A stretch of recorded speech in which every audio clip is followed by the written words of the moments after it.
വേനൽ ചൂട് ഉയർന്നതോടെ പഴവർഗ്ഗങ്ങളുടെ വിൽപ്പനയും വർദ്ധിച്ചു. ഒപ്പം വിലയിൽ 10% വർധനവും ഉണ്ടായിരിക്കുകയാണ്. വിൽപ്പനയിൽ മുൻപിൽ തണ്ണിമത്തനാണ്. വേനൽ ചൂട് കാരണം നിർജ്ജലീകരണം ഉണ്ടാകാതിരിക്കാനാണ് ജനങ്ങൾ കൂടുതലായും പഴങ്ങൾ വാങ്ങിക്കഴിക്കുന്നത്. ശരീരത്തിലെ ജലാംശം നഷ്ടപ്പെടാതിരിക്കാൻ ഏറെ സഹായിക്കുന്ന ഒന്നാണ് പഴങ്ങൾ. ഒരാൾ ശരാശരി 2 ലിറ്റർ വെള്ളം കുടിക്കണമെന്നാണ് വിദഗ്ധരുടെ അഭിപ്രായമെങ്കിലും പലരും ഇത് കേൾക്കാറില്ല.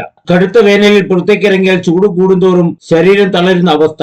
പഴവർഗ്ഗങ്ങൾ കഴിക്കുന്നത് ആരോഗ്യത്തിനും വേനൽ ചൂടിൽ നിന്ന് രക്ഷയും നൽകും. പ്രാദേശികമായി ലഭ്യമാകുന്ന പഴവർഗ്ഗങ്ങളാണ് ഏറ്റവും മികച്ചത്. നേന്ത്രപ്പഴം, ചെറുപഴങ്ങൾ, മാങ്ങ, ചക്ക, ഓറഞ്ച്, നാരങ്ങ, നെല്ലിക്ക ഇവയിൽ നേന്ത്രപ്പഴത്തിന് ആപ്പിളിൽ നിന്ന് കിട്ടുന്ന വൈറ്റമിനേക്കാൾ അധികം വൈറ്റമിനുകൾ ലഭിക്കും. പൊട്ടാസ്യം, മഗ്നീഷ്യം എന്നീ ധാതു ലവണങ്ങളും വൈറ്റമിൻ B6, വൈറ്റമിൻ C എന്നിവ ഉൾപ്പെടെയുള്ള മൂലകങ്ങളും അടങ്ങിയിട്ടുണ്ട്. തണുത്ത വെള്ളവും ഐസ്ക്രീമും കഴിക്കുമ്പോൾ ആശ്വാസം ഉണ്ടാവുമെങ്കിലും ഒടുവിൽ ഉഷ്ണമുണ്ടാക്കും. പഴങ്ങളിലെ ജീവകങ്ങളും ധാതു ലവണങ്ങളും നാരുകളും ആരോഗ്യം വർദ്ധിപ്പിക്കുകയും ശരീരത്തെ തണുപ്പിക്കുകയും ചെയ്യും. വേനലിൽ തണ്ണിമത്തനാണ് താരം. വേനൽക്കാലത്ത് ഏറ്റവും കൂടുതൽ ഡിമാൻഡുള്ള പഴമാണ് തണ്ണിമത്തൻ.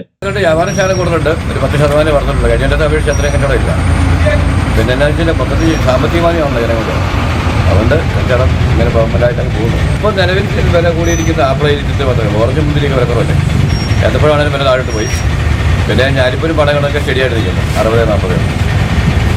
തണ്ണിമത്തനിൽ vitamin A, vitamin B6, vitamin B1, vitamin C, fibre, zinc, magnesium തുടങ്ങിയ പോഷകഘടകങ്ങളുടെ കലവറയാണ്. സൂര്യപ്രകാശത്തിൽ അടങ്ങിയിട്ടുള്ള അൾട്രാവയലറ്റ് രശ്മികളെ ശരീരത്തിൽ വരുത്തുന്ന പ്രശ്നങ്ങളെ പരിഹരിക്കും. ഓറഞ്ചും വലിയ ഗുണമുള്ള പഴമാണ്. പഴത്തിന് വിൽപ്പന കൂടിയതിന് പിന്നാലെ വിലയും ഉയർന്നിട്ടുണ്ട്. ഇത് ഉപഭോക്താക്കളെ വലിക്കുകയും ചെയ്യുകയാണ്. Idukki vision news, Upputhara.